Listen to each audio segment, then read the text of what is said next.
ناظرین، نور مقدم قتل کیس، ظاہر جعفر نے واردات کو ڈکیتی کا رنگ دینے کی کوشش کی۔ ملزم نے آخری کال اپنی ایک خاتون دوست کو کی اور اسے گھر آنے کا کہا۔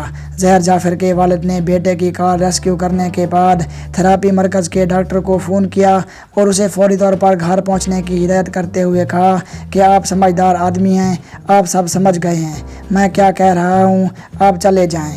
تو ناظرین، نور مقدم قتل کیس کے ملزم ظاہر جعفر نے واردات کو ڈکیتی کا رنگ دیتے ہوئے کوشش کی۔ میڈیا رپورٹ کے مطابق ملزم نے نور مقدم کو قتل کرنے کے بعد اپنے والد، دوستوں اور کئی افراد سے رابطے کیے۔ ظاہر جعفر نے کسی کو کہا کہ ڈاکو آ گئے، کسی سے کہا کہ میری زندگی خطرے میں ہے۔ ذرائع کا کہنا ہے کہ ملزم نے قتل کے فوراً بعد اپنے والد کو پہلی کال کی تھی، جس کے بعد ملزم کے والد نے اپنے دوست کو بتایا کہ ظاہر نے کچھ گڑبڑ کر دیا ہے، آپ ظاہر کے پاس گھر پہنچ جائیں۔ مزید تحقیقات میں یہ بات بھی سامنے آئی ہے کہ ظاہر جعفر کے والد نے بیٹے کی کار ریسکیو کرنے کے بعد تھراپی مرکز کے ڈاکٹر کو فون کیا اور فوری گھر جا کر ظاہر جعفر کو دیکھنے کو کہا۔ ڈاکٹر کے سوال کرنے پر ظاہر کے والد نے کہا کہ آپ سمجھدار آدمی ہیں، آپ سمجھ گئے ہوں گے کہ میں کیا کہہ رہا ہوں۔ تو ناظرین، اس کے بعد رپورٹ میں مزید یہ بھی بتایا گیا ہے کہ ملزم نے آخری کال اپنی ایک خاتون دوست کو کی اور اسے بھی گھر آنے کے لیے کہا تھا۔ ظاہر جعفر نے دوست سے کہا کہ والدہ اور ڈاکٹر اسے تھراپی مرکز میں داخل کروانا چاہتے ہیں۔ پولیس کے مطابق ملزم مکمل ہوش میں تھا اور چالاکی سے کوشش کر رہا تھا کہ صورتحال سے نکلا جائے۔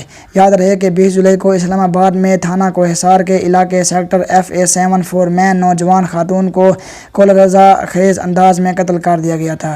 خاتون کو تیز دھار آلے سے بہیمانہ انداز میں قتل کیا گیا۔ لڑکی کا گلا کاٹنے کے بعد سر کاٹ کر جسم سے الگ کر دیا گیا۔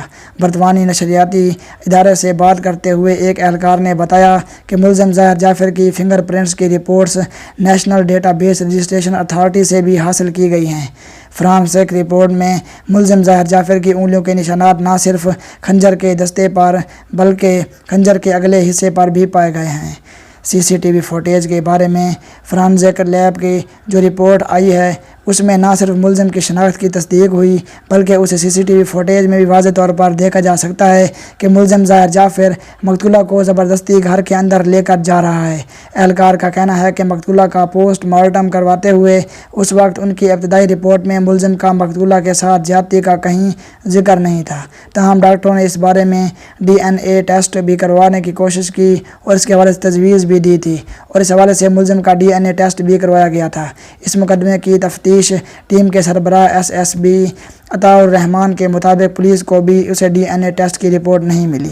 تفتیشی ٹیم کے اہلکاروں کے بقول مقتولہ کی پوسٹ مارٹم رپورٹ میں اس کے سر کے پچھلے حصے میں بھی زخم کے نشانات موجود ہیں اور اس بارے میں جب پولیس نے دوران تشخیص اس سے متعلق سوال کیا تو ملزم نے کہا کہ اس نے مقتولہ کا سر 2 حصوں میں کرنے کی کوشش کی تھی لیکن سر کی ہڈی سخت ہونے کی وجہ سے ایسا نہیں کر سکا اور اس کے بعد اس نے اگلے حصے کی طرف سے نور مقدم کی گردن کاٹ کر اس کا سر تن سے جدا کر دیا۔